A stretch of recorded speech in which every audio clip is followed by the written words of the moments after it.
नमस्कार। आज हमारे बीच में प्रभाकर कुजूर जी सामाजिक कार्यकर्ता रांची से आए हुए हैं और समाज के बीच में गांव घर जा कर के कई बातों को लेकर, कई समस्याओं को लेकर उन्होंने काफ़ी काम किया है और उन्हें काफ़ी जानकारी है हमारे आदिवासियों के लिए जो भी कानून बने हैं सरकार के द्वारा, उसके बारे में काफ़ी वो अंदर से जानते हैं। और आज आप लोगों के बीच में पी पेशा, 5वीं अनुसूची, ST/SC एट्रोसिटी एक्ट, काफ़ी एक्ट के बारे में वे आप लोगों के पास बात रखेंगे। तो हमारे बीच में है प्रभाकर कुजूर जी। आपको मैं कुड़खबल चैनल में स्वागत करता हूँ। हो लगी।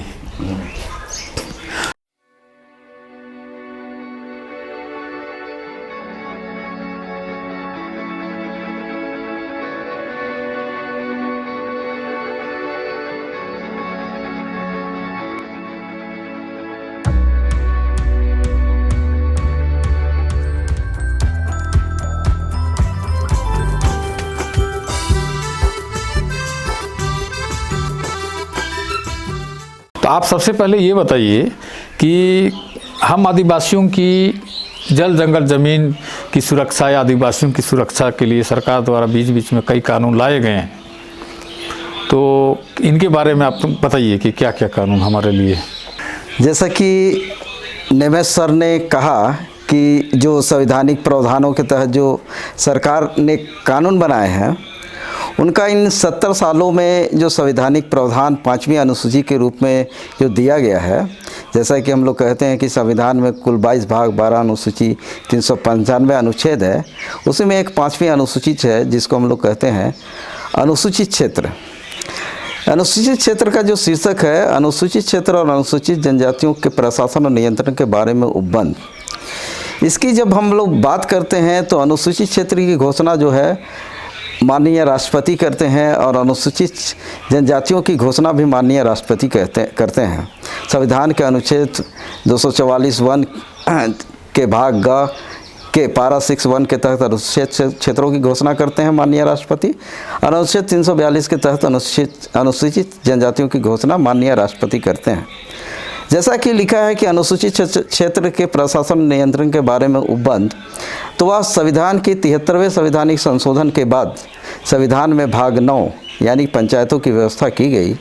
और जैसा कि उसके प्रावधानों में हम लोग देखते हैं कि जो अनुच्छेद 243(1) में यह बात लिखी गई कि 3 टायर पंचायत जो है सामान्य 3 टायर पंचायत अनुसूचित क्षेत्र में लागू नहीं होगा, तब माननीय संसद ने अनुच्छेद 243(4)(b) के तहत हमारे अनुसूचित क्षेत्रों के प्रशासन और नियंत्रण के लिए 24 दिसंबर 1996 को पी पेशा कानून यानी पंचायतों के उपबंध अनुसूचित क्षेत्रों में विस्तार 1996 को हमारे क्षेत्रों में प्रशासन और नियंत्रण के लिए विस्तार किया अपवाद और रूपांतरणों के तहत, जिसकी धारा सेक्शन 4 और 4M के तहत 6ठी अनुसूची के तर्ज पर जो स्वशासी व्यवस्था जो की गई, जो कस्टमरी लॉ पर है, उसी के तहत जो है हमारा प्रशासन और नियंत्रण अनुसूचित क्षेत्रों में किया जाना है, जिसका इम्प्लीमेंटेशन जो है आज पेशा कानून बने हुए, पी पेशा कानून 1996 के बने हुए आज 25 साल हो गए। इसका इम्प्लीमेंटेशन जो है किसी अनुसूचित क्षेत्र जिसको हम लोग 5वीं अनुसूची कहते हैं किसी राज्य में नहीं हो पाया है। यही कारण है कि आदिवासियों के जो जल जंगल ज़मीन है और जो उसका अस्तित्व की लड़ाई जो है आज भी जारी है, क्योंकि जो असंवैधानिक कानून होने की वजह से ही समाज में अराजकता की स्थिति पैदा होती है। जैसा कि हम लोगों ने इसको इम्प्लीमेंटेशन कराने के लिए, इसको अक्षरशः लागू कराने के लिए हम लोग आज 20 सालों से आंदोलन कर रहे हैं और कहीं ना कहीं आज हम लोग झारखंड में इसकी सफलता पा रहे हैं, दिख रहा है। और इस बार का जो 3 टायर पंचायत जो है वह 15 जिलों में झारखंड के अनुसूचित क्षेत्रों में नहीं होगा, ये मान करके हम लोग चल रहे हैं। आपने जो कानून अभी बताए हैं उसमें पी पेशा कानून, 5वीं अनुसूची और भी जो कानून आपने अभी जिक्र किया है, उसके संबंध में मैं ये पूछना चाहता हूँ कि ये सब कानून बनाए तो ज़रूर गए हैं, लेकिन ये लागू कहाँ तक हुआ है? जैसा कि आपने कहा कि जो कानून सरकार के द्वारा संवैधानिक प्रावधानों के तहत जो कानून बनाए गए, वह अगर देखा जाए तो कानून बनने के साथ में इसका इम्प्लीमेंटेशन जो है, जो क्रियान्वयन जो है वह हुआ ही नहीं है। क्योंकि जब हम देखते हैं इस कानून को बने हुए और इसके प्रावधानों के तहत जो एकीकृत बिहार में जब हम लोग झारखंड में थे, झारखंड गठन जो है 15 नवंबर 2000 को हुई, तो उस समय जो एकीकृत बिहार के समय जैक हुआ करता था, जो पेशा कानून का सेक्शन 4O था, जिसको हम लोग झारखंड एरिया ऑटोनोमस काउंसिल कहते हैं। जैसा कि राज्य पुनर्गठन कानून के तहत राज्य का गठन हुआ 15 नवंबर 2000 को, और उसमें यह बात लिखी गई है कि जो बिहार होगा, बिहार की जगह में झारखंड और पटना की जगह में रांची होगा। और जो राज्य पुनर्गठन कानून की जो धारा 85 है, सेक्शन 85 को जब हम देखते हैं तो उसमें स्पष्ट रूप से लिखा है कि जो भी कानून बिहार में थे उसको झारखंड जो है अंगीकृत करेगा। इस संदर्भ में मेरा यह कहना है कि जब झारखंड राज्य गठन हुआ तो गठन होने के साथ में जो पेशा के जो प्रोविज़न के तहत जो हमारा जैक बना था उसी को झारखंड को अंगीकृत करना था। लेकिन दुर्भाग्य झारखंड विधानसभा ने 2001 में उस कानून को अंगीकृत किया, जो कानून बिहार एकीकृत बिहार में 95 में वसुदेव बेसरा के केस में जो बिहार पंचायती राज अधिनियम जो था उसको खारिज किया। उसी कानून को जो है झारखंड ने अंगीकृत किया और अनुसूचित क्षेत्रों में विस्तार किया, जो कि बिल्कुल यह एक असंवैधानिक दस्तावेज़ है और यह अल्ट्रा वायरस है पेशा के तहत। तो इस तरह से जो तमाम ऐसे कानूनों को थोपा गया, चाहे वह डोमिसाइल का मामला हो, जैसे डोमिसाइल का मामला में 82 के परिपत्र को झारखंड ने अंगीकृत किया था, वैसे ही जो है जो पेशा के जो प्रोविज़न के तहत जो जैक बना था उसको अंगीकृत करना था, जो कि हमारा जो कस्टमरी लॉ है उस पर वह संचालित होता और वहाँ आदिवासियों को यह शक्ति दी गई, वह सेल्फ डिसीजन ले सकता था और अपनी विकास का जो पैमाना है उसी के आधार पर वह अपना योजना बना सकता था, निर्णय ले सकता था। ज़मीन खनिज संपदाओं पर जो उसका मालिकाना जो हक है, अब बिना ग्राम सभा के एसेंट का वह किसी को लीज नहीं दे सकता है। ये तमाम चीज़ें जो है पेशा कानून की धारा 4ORM में की गई है। इसका जो है कि जो एक्सटेंशन जो हमारे शेड्यूल एरिया में हुआ है उसका आज भी एग्जीक्यूटिव जो है, जो कार्यपालिका है, उसको लागू नहीं करा पाई है और इसका संघर्ष अभी 21वां साल में चल रहा है। प्रभाकर जी, आदिवासी समुदाय अपने जल जंगल ज़मीन की सुरक्षा के लिए वर्षों से, कई दशकों से संघर्षरत है, ऐसा क्यों है? आज जो भी आदिवासियों की जो परिस्थिति है अपने क्षेत्र पे, अपने जो घरों में जो सुरक्षित रही हैं, उनको सरकार जो है अपने जो प्रशासनिक दबाव से उसको नक्सल, जब वह अपने जल जंगल ज़मीन के अधिकारों को लेकर जब उसका हनन होता है और उसके प्रोटेक्शन के लिए, उसके संरक्षण के लिए जब आंदोलन करता है तो सरकार उसको नक्सल की नाम दिया करते हैं। ग्रीन हंट जैसे योजनाएं चलाया करते हैं जैसे। तो इन तमाम के पीछे जो है असंवैधानिक कानून को जबरन थोपना है और हम आदिवासियों की उनकी बौद्धिक क्षमताएं उतनी नहीं है और संवैधानिक अज्ञानता के कारणवश जो है हम सही ढंग से अपनी बातों को नहीं रख पाते हैं। ऐसे तो कहा जाए तो देश में दो तरह के नक्सल है, एक कलम चलाने वाले और एक बंदूक चलाने वाले। कलम चलाने वाले जो है वह पूरे समुदाय को ख़त्म करते हैं, जबकि बंदूक चलाने वाले जो नक्सल है वह किसी एक ही आदमी को मार पाते हैं। हमारा ऐसा मानना है कि जो संवैधानिक प्रावधान जो किए गए हमारे अनुसूचित क्षेत्रों के प्रशासन और नियंत्रण के लिए, वह संविधान के 73वें संशोधन में दिखाई देता है, जो कि जिसका सेक्शन 4M4B के तहत जब पार्लियामेंट ने 24 दिसंबर 1996 को अपवाद और रूपांतरणों के तहत जो है जब पेशा कानून बनाया, यानी पंचायतों के उपबंध अनुसूचित क्षेत्रों में विस्तार, जिसका इंग्लिश टाइटल है the provisions of panchayat extension to schedule area act 1996, तो उसकी धारा सेक्शन 4O के तहत ऑटोनोमस डिस्ट्रिक्ट काउंसिल का ये गठन करना है और निचले स्तर पर विशेष ग्राम कस्टमरी लॉ पर होना है, जिनकी 7 शक्तियां हैं। उसमें स्पष्ट रूप से कहा गया है कि जो शराबबंदी है, यानी शराब की जो बिक्री होगी उसका कंट्रोल जो है, उसका नियंत्रण जो है ग्राम सभा को करने की शक्ति है। और दूसरा जो है शक्ति है वह है कि जो माइनर मिनरल्स प्रोड्यूस है, जो खनिज संपदाएं हैं, उनका भी मालिकाना हक जो है ग्राम सभा को है उसका कंट्रोल करने का।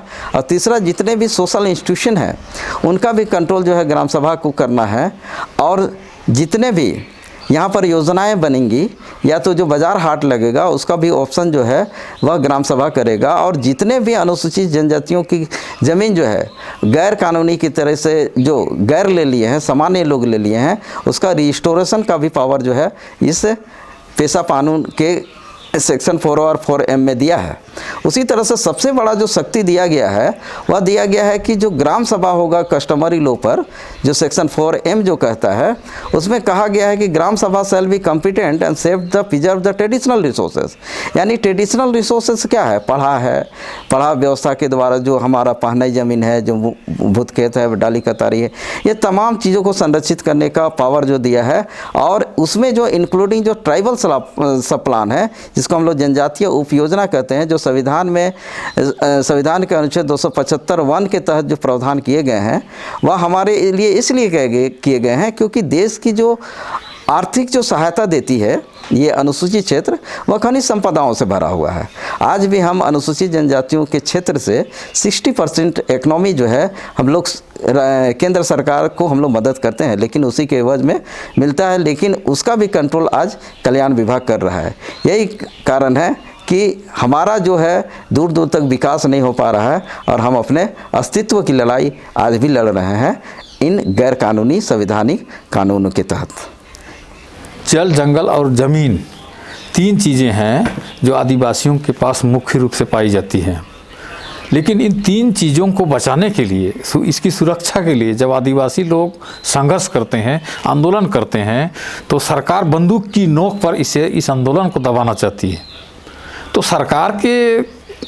सरकार ऐसा क्यों करती है? आखिर उसको बंदूक की नोक पर आंदोलन को दबाने की ज़रूरत क्यों पड़ती है? आप इसके संबंध में क्या कहेंगे? संविधान के प्रावधानों के अनुसार जो अनुसूचित क्षेत्र है, जो संविधान के अनुच्छेद 244(1), जिसको हम लोग 5वीं अनुसूची कहते हैं, उसके भाग ग पारा 6(1) के तहत अनुसूचित क्षेत्रों की घोषणा जो है माननीय राष्ट्रपति करते हैं। उसी तरह से हम अनुसूचित जनजातियों की घोषणा भी माननीय राष्ट्रपति संविधान के अनुच्छेद 342 के तहत कहते हैं। तो जैसा कि हम लोग कहते हैं कि मछली का संबंध जल से है, और अगर मछली को जल से बाहर कर दिया जाए तो उसका अस्तित्व खत्म हो जाएगा। ठीक उसी प्रकार से हमारा अस्तित्व जो है ज़मीन से जुड़ा हुआ है, जल जंगल ज़मीन से, क्योंकि जो हमारी जो पहचान है, चाहे वह भाषा हो या जो हमारे गोत्र हैं या जो हमारे पूजा पद्धति हैं, जो रीति रिवाज हैं, सारे जल जंगल ज़मीन से जुड़े हुए हैं। तो इनको बचाने के लिए ऐसे भी कहा जाता है कि जो मानव अस्तित्व को अगर बचाया है किसी ने, तो वह है आदिवासी समाज, क्योंकि उसका घर ही जल जंगल ज़मीन है। और तमाम जैसे शुद्ध हवा लेना है, शुद्ध पानी लेना है, तो सारे चीज़ जो है, या तो पहले जो भी उपचार होते थे वह जड़ी बूटियों से होते थे। तो इनका जो सस्टेनेबल डेवलपमेंट की बात कह रहे हैं, आज लोग पानी के लिए जूझ रहे हैं शहरों में, आज शुद्ध हवा के लिए जूझ रहे हैं, तरह तरह की बीमारियां फैल रही हैं। ये जो ग्लोबल जो स्ट्रक्चर्स है, उसमें बड़े बड़े जो पूंजीपति हैं और एकल स्वामित्व जो चाहते हैं, उनसे मिलकर सरकार जो है हमारी जो संवैधानिक प्रावधान है उनको ख़त्म करना चाहती है, और वह हमारे लाशों पर, हमारी ज़मीनों को पर जबरन कैप्चर करके, क्योंकि हम जिस ज़मीन पर बैठे हैं वह बहुत बड़ी खनिज संपदाओं से भरा पड़ा है, चाहे वह बॉक्साइड हो, चाहे वह सोना हो, चाहे वह मिनरल्स में आपको लोहा का हो, सारी चीज़ों का जो है भंडारण हमारे अनुसूचित क्षेत्रों में है। और जैसा कि जो ग्लोबल जो विकास का जो पैमाना रखा गया है, उसमें इन चीज़ों की काफ़ी ज़रूरत होती है। और इसको जबरन, जो कि संवैधानिक प्रावधानों में कहा गया है कि जो पेशा कानून है उसमें स्पष्ट रूप से कहा गया है कि ग्राम सभा का एसेंट लेना, उसकी सहमति लेना अनिवार्य है किसी भी माइनिंग करने के लिए। तो ये तमाम प्रावधानों को साइड करते हुए, संविधान का वायलेशन करते हुए, हम आदिवासियों को जबरन ऐसे कानूनों में फंसा दिया जाता है जिससे हम या तो कानून के चक्कर लगाते हैं, क्योंकि हमको संविधान का उतना ज्ञान नहीं है, कानून का ज्ञान नहीं है, और हमारे जो पढ़े लिखे जो वर्ग हैं वह बिल्कुल इन लोगों को छोड़ दिए हैं।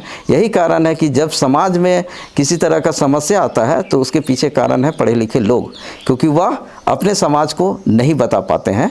और सरकार की नीयत और नीति जो है कहीं ना कहीं संविधान विरोधी है, और जो संविधान में प्रावधान किया गया है सस्टेनेबल डेवलपमेंट के लिए, वह उसका जो एग्जीक्यूटिव है, हाँ, वह नहीं हो पाया है। तो यह काफ़ी दुर्भाग्य है, क्योंकि जिस संविधान का शपथ कार्यपालिका और विधायिका लेती है उसी का वह वायलेशन कर रही है। तो एक तरह से हम लोग, मेरा ऐसा मानना है कि ये लोग सबसे बड़ा नक्सल है, जिसको हम लोग कलम चलाने वाला नक्सल कहते हैं। और एक टर्म मैं कॉइन कर रहा हूँ आज, जैसा कि अर्बन नक्सल की बात कही जाती है, तो आज हम एक टर्म कॉइन कर रहे हैं जिसको हम लोग बोलते हैं राजनीतिक नक्सल।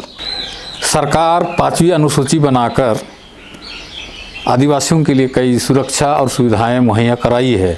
ये सिर्फ कानून में दिखाई देता है, अभी तक किसी भी अनुसूचित क्षेत्रों में ये लागू होता हुआ दिखाई नहीं देता है। मैं आपसे ये जानना चाहता हूँ कि ये लागू नहीं हो पाया 5वीं अनुसूची का जो कानून है, और इसे लागू कराने के लिए किसकी जिम्मेदारी होती है? ये मेरे ख्याल से मुख्यमंत्री या तो राज्य सरकार की तो है नहीं। तो आप इसके बारे में आप थोड़ा सा श्रोताओं को बताएंगे। जैसे आपने सवाल किया कि जो 5वीं अनुसूची के प्रावधानों के तहत जो कानून बनाए गए उसका इम्प्लीमेंटेशन, उनका लागू करने का जिम्मेवारी किसका है? जैसे संविधान में जो प्रावधान किए गए हैं उसके अनुसार से हम लोग देखते हैं कि इसमें 3 चीज़ आते हैं। पहला आता है लेजिस्लेचर, जिसको विधायिका कहते हैं, दूसरा है कार्यपालिका और तीसरा है न्यायपालिका। तो जब संवैधानिक प्रावधानों के तहत जब कानून बनाए जाते हैं और माननीय संसद जब कोई कानून बनाती है तो उस कानून को इम्प्लीमेंटेशन, उसको जो लागू करना है उसको करने के लिए कार्यपालिका है, और उसके लिए इंडियन सर्विस जो रूल्स है उसमें स्पष्ट रूप से लिखा गया है कि जो भी कानून जो विधायिका बनाएगी उसका इम्प्लीमेंटेशन करने के लिए जो है कार्यपालिका है। अगर वह गैर संवैधानिक होता है और अगर उसका इम्प्लीमेंटेशन नहीं होता तो उसके लिए न्यायपालिका भी है। जैसा कि 5वीं अनुसूची के प्रावधानों में यह किया गया है कि जो राज्य की गवर्नर जो होती है, जो राज्यपाल होती है, वह 5वीं अनुसूची की कस्टोडियन होती है। और हमारे लिए जो पीस और गुड गवर्नेंस की जो बात कही गई है उसके लिए सारा जिम्मेवारी जो है गवर्नर के ऊपर होता है। लेकिन कहीं ना कहीं आज हमारे जो अनुसूचित क्षेत्रों में ऐसे गवर्नरों को लाया गया जो कि एक विशेष विचारधारा के लोगों से जुड़े हुए हैं। जैसे आज देश में 2 तरह की विचारधारा चल रही है, एक कहता है कि मंदिर बनाओ और दूसरा कहता है मस्जिद बचाओ। तो ये मंदिर मस्जिद की लड़ाई नहीं है, बल्कि एक ऐसे संवैधानिक प्रावधानों को लागू करना है जिससे हमारे अनुसूचित क्षेत्रों में नक्सल की समस्या, बेरोजगारी की, पलायन की समस्याएं खत्म हो सकती हैं अगर हम अनुसूचित क्षेत्रों के प्रावधानों के तहत जो हमारा पी पेशा कानून बनाया गया, जिसका प्रशासन और नियंत्रण जो है हमारे अनुसूचित जनजातियों के द्वारा होना है, अगर इसका इम्प्लीमेंटेशन हो पाएगा तो हमको लगता है कि जो आदि मानव जो है, जिसको मनुष्य कहते हैं, जिसका जो मुख्य जीने का जो साधन है वह हवा पानी है, वह सस्टेनेबल डेवलपमेंट के साथ में आदिवासी विकास करेगा और जो मनुष्य, जो मानव समुदाय है उसको भी डेफिनेट रूप से प्रोटेक्शन देगा, यह मेरा मानना है। और ऐसा मानना इसलिए है क्योंकि आदिवासी कभी भी किसी का अतिक्रमण नहीं किया है, वह चाहे प्रकृति का हो या किसी का शोषण करने की बात हो, वह कभी नहीं किया है। वह कभी सभी तरह से, वह चाहे वह जीव जंतुओं को जो बोल नहीं पाते हैं उनको भी संरक्षित करने का काम जो है यह जनजातीय समुदाय करता रहा है, और इनका अस्तित्व ही जल जंगल ज़मीन है, इसलिए उसको काफ़ी प्रोटेक्शन करते आ रहा है। इसलिए मेरा यह स्पष्ट मानना है कि अगर ये कानून अगर हमारे क्षेत्रों में लागू होंगे तो मानव समुदाय भी बचेगा और जल जंगल ज़मीन भी बचेंगे और हमारा अस्तित्व भी आज जिंदा रहेगा। कि जैसा कि जंगल में सभी प्राणी रहेंगे तो जंगल की सुंदरता बढ़ती है, वैसे अगर राज्य देश में अगर सभी लोग रहेंगे तो वह सुंदरता कायम रहेगी। आपने पी पेशा कानून के बारे में बार बार जिक्र किया है। ये पी पेशा कानून क्या है, इसके संबंध में भी आपने काफ़ी चर्चा की है। तो ये पी पेशा कानून के अनुसार जहाँ तक मुझे जानकारी है, त्रिस्तरीय सामान्य ग्राम पंचायत का जो चुनाव होता है उस पर संवैधानिक रोक लगाई गई है। इस कानून के तहत रोक लगाने के बावजूद यह देखा गया है कि सरकार लगातार वहाँ पर त्रिस्तरीय पंचायत चुनाव करा रही है। तो ऐसा क्यों हो रहा है जबकि कानून हमारे पास उपलब्ध है, सरकार के पास उपलब्ध है, सरकार खुद बनाया है, लेकिन वो फिर भी सामान्य चुनाव हो रहे हैं? इसके बारे में आप हमारे श्रोताओं को जानकारी दें। जैसे हमने अभी जो विमर्श जो चल रहा है, संवैधानिक विमर्श, उसमें हमने पेशा कानून, पी पेशा कानून के बारे में लगातार हमने कहा है। तो इसके पीछे मेरी बहुत लंबी कहानी है। और जैसा कि हम लोग डिसेंट्रलाइजेशन की जब बात कहते हैं, सत्ता की विकेंद्रीकरण की, तो उसमें हम लोग स्पष्ट पाते हैं कि संविधान में 2 महत्वपूर्ण संवैधानिक संशोधन लाए गए। एक को हम लोग 73वां संवैधानिक संशोधन कहते हैं, जो कि 24 अप्रैल 1996 में लाया गया, 92 में लाया गया। और और जैसा कि संविधान में शहर के प्रशासन के लिए संविधान में 74वां संवैधानिक संशोधन लाया गया, और जब हम संविधान के जो भाग 9 कहते हैं, जिसको हम लोग पंचायत कहते हैं, पंचायतों को देखते हैं तो वह संविधान के अनुच्छेद 243 से लेकर 243 तक पार्ट 9 यानी गांव की शासन व्यवस्था की बात लिखी गई। और उसी प्रकार जो है शहर के शासन व्यवस्था के लिए संविधान के अनुच्छेद 243 से लेकर संविधान के अनुच्छेद 243 जेड से जो है शहर के शासन व्यवस्था की बात लिखी गई। लेकिन ज्ञात हो कि संविधान के अनुच्छेद 243(1) में यह बात स्पष्ट रूप से लिखा गया है कि nothing in this part shall be applied in schedule area refer to clause 1 of article 244(1), यानी पार्ट 9 के प्रावधान जो है अनुसूचित क्षेत्रों में लागू नहीं होंगे। यह बात संविधान के अनुच्छेद 243(m) में लिखी गई, M1 में लिखी गई। उसी प्रकार जो पार्ट 9A है, जो नगर पंचायत है, उसमें भी संविधान के अनुच्छेद 243 जेड में यह बात लिखी गई कि nothing in this part shall be applied in schedule area refer to clause 1 of article 244(1), यानी पार्ट 9A यानी नगर पंचायतों के प्रावधान भी हमारे अनुसूचित क्षेत्रों में लागू नहीं होंगे। यानी यही दो व्यवस्थाएं, जो सामान्य 3 टायर पंचायत है और जो नगर पंचायत है, ये दोनों ही व्यवस्थाओं को संवैधानिक प्रावधानों के तहत संविधान के अनुच्छेद 243(m1) और 243 जेड के तहत रोकी गई। तब जो है माननीय संसद ने 24 दिसंबर 1996 को दिलीप सिंह भूरिया की अध्यक्षता में एक कमेटी बनी, जिन्होंने काफ़ी अनुसंधान करने के बाद जो झारखंड के संदर्भ में अगर हम लोग देखें तो हमारे यहाँ कस्टमरी लो पहले से ही चलता आ रहा था। चाहे वह हमारे जो कुड़ुक एरिया है या तो जो मुंडा एरिया है, उसमें हमारे जो परंपरागत व्यवस्था है उसमें पढ़ा व्यवस्था है। उधर हम लोग खड़िया समाज में जाते हैं तो ढोकलो सोहर व्यवस्था है।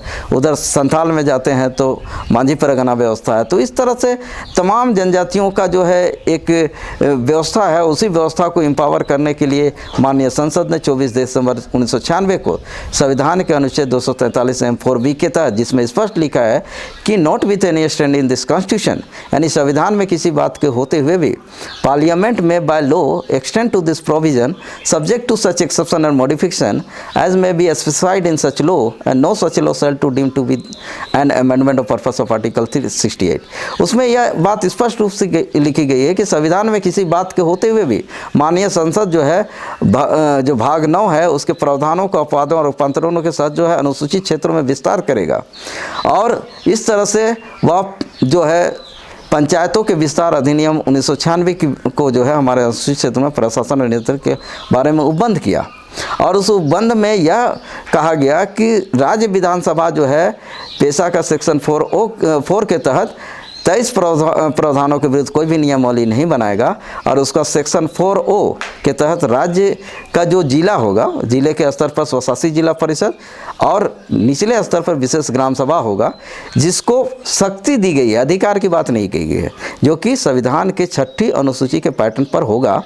और वहाँ पर जो ऑटोनोमस डिस्ट्रिक्ट काउंसिल जिला पर होगा, जैसे अगर लोहरदगा जिला होगा तो लोहरदगा आदिवासी स्वशासी परिषद होगा, जिसका अध्यक्ष उरांव समुदाय होगा, क्योंकि पेशा में जो आरक्षण का जो बात कहा गया है वह कम्युनिटी बेस है। जबकि पार्ट 9 जो है, जिसको अनुच्छेद 243 से लेकर ओ तक जो पार्ट 9 की बात कही गई है, जो सामान्य पंचायत है, उसमें पॉपुलेशन बेस आरक्षण है। जबकि हमारे यहाँ जो पेशा कानून है उसमें मतलब जनजातियों कम्युनिटी बेस है। तो अगर लोहरदगा अगर उरांव कुड़ुकों की जो है उरांव समुदाय की अगर बहुलता है, तो यहाँ पर जो ऑटोनोमस डिस्ट्रिक्ट काउंसिल होगा उसके अध्यक्ष जो है उरांव समुदाय होंगे। और उनको शक्ति दी गई है, 7 शक्ति कुल मिलाकर के दी गई है। पहला शक्ति है कि जो शराब जो है बिकेगा, वह शराब बिकने का जो लाइसेंस होगा वह ऑटोनोमस डिस्ट्रिक्ट काउंसिल देगा। उसी तरह से जो लघु वन उत्पादन है उसका भी वह शक्ति जो है उसके पास होगा, ओनरशिप दिया गया है उसमें। तीसरा जो है जो सोशल इंस्टीट्यूशन है, जैसे हॉस्पिटल है, स्कूल है, उसका कंट्रोल करने की भी शक्ति जो है ऑटोनोमस डिस्ट्रिक्ट काउंसिल को दी गई है। उसी तरह से जो अनुसूचित जनजातियों की जो ज़मीन, जो आदिवासियों की ज़मीन गैर जनजाति जो लिए हैं, उसका रिस्टोरेशन यानी वापसी करने का भी शक्ति जो है ग्राम सभा को दी गई है और ऑटोनोमस डिस्ट्रिक्ट काउंसिल को दी गई है।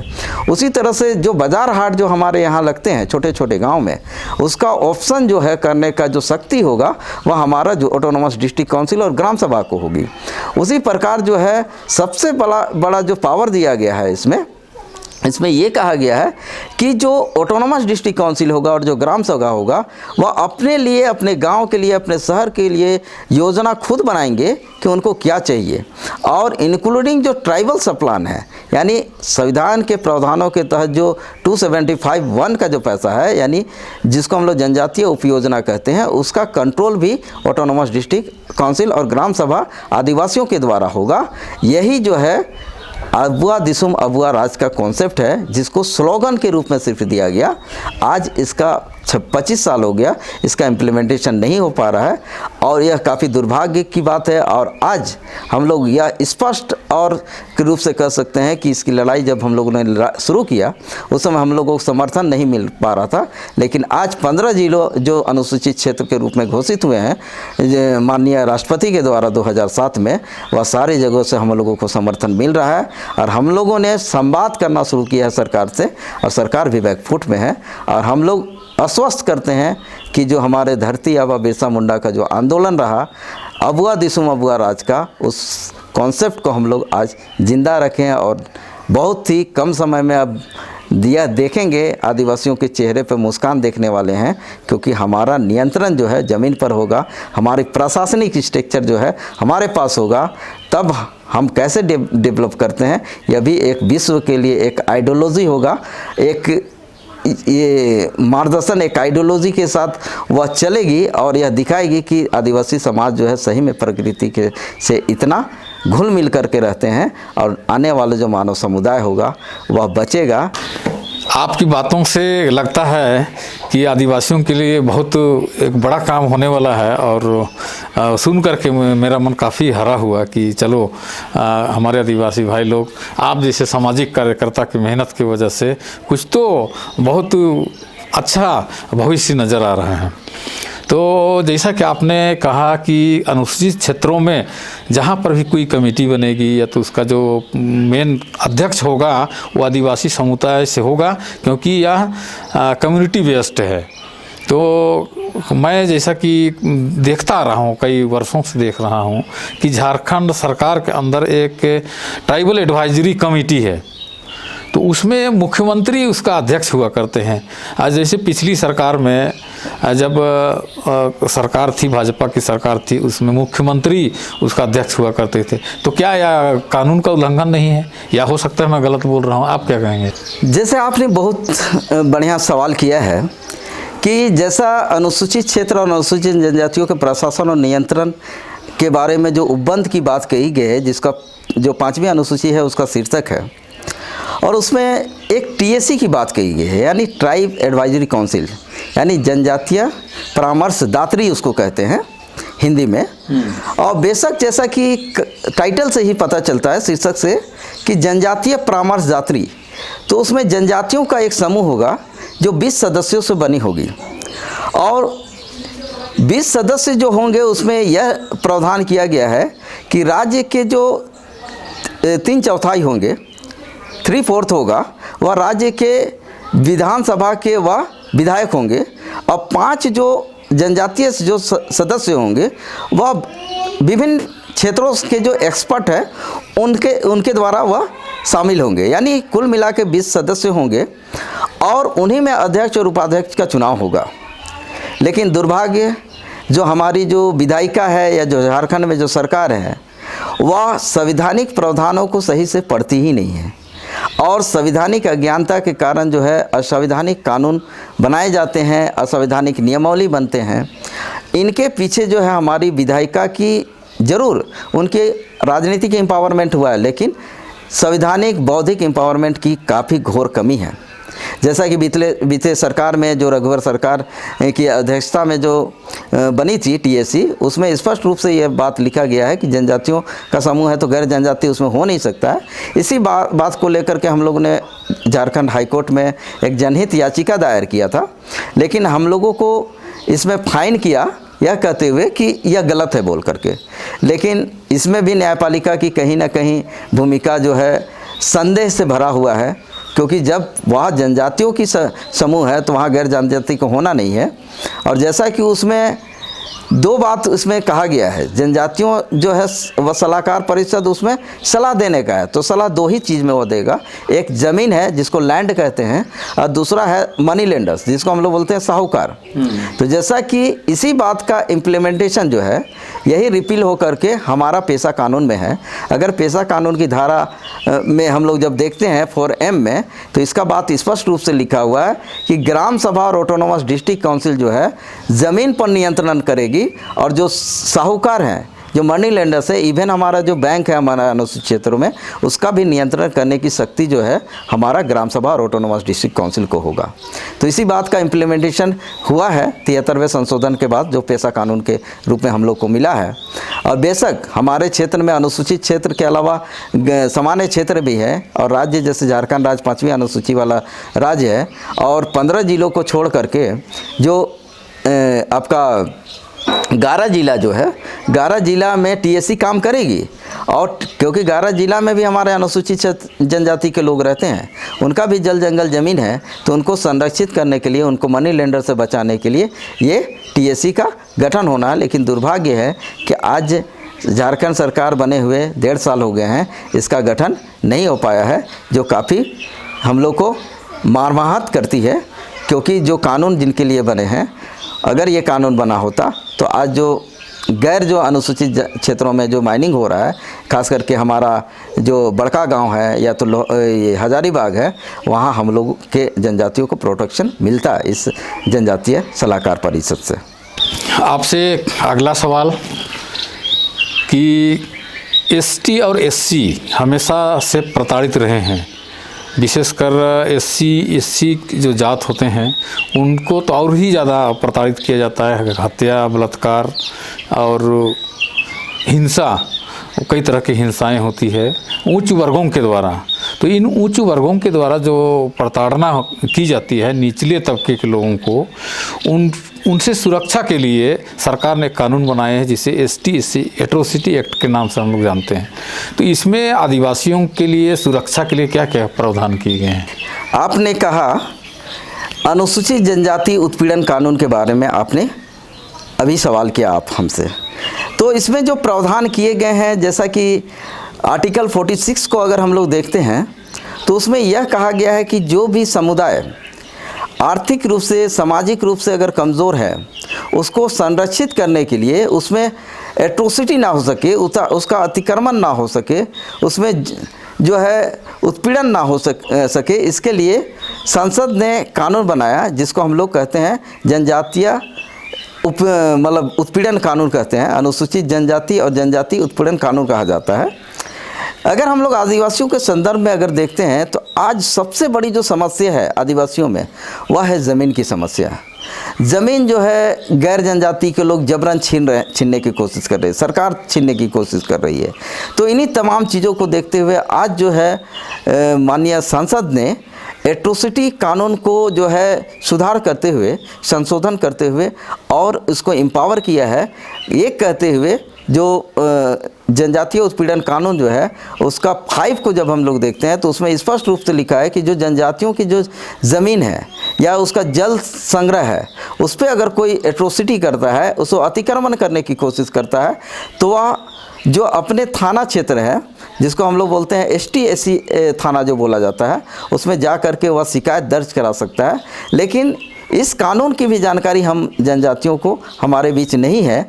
आज बेशक जैसा हम लोगों ने पेशा कानून को गांव-गांव तक, लोगों तक हम लोग पहुंचाने का काम किया है, आज इस कानून को भी लोगों को बताने की ज़रूरत है ताकि वह अपने कानूनों को सही ढंग से समझ सके और उस कानून का बेनिफिट ले सके। क्योंकि आज हम कानून नहीं जानने के वजह से उत्पीड़ित होते हैं, उत्पीड़न किया जाता है। अगर शायद ये कानून को अगर हम लोग जानेंगे और एकाध दो मामले अगर ST/SC थाना में अगर ये किया जाएगा तो आने वाला समय में जो अपर कास्ट के लोग हैं उनको कहीं ना कहीं डर का होगा। क्योंकि इस कानून में ये प्रोविज़न किया गया है कि इसमें नॉन बेलेबल है, यानी बेल भी नहीं हो पाता है। तो डेफिनेट रूप से हमारे बीच जो हमारे जनजातियों की जो शैक्षणिक जो क्षमता है, जो बौद्धिक क्षमता है, उसकी कमी होने के कारण जो है कहीं ना कहीं इससे हम लोग प्रताड़ित हो रहे हैं।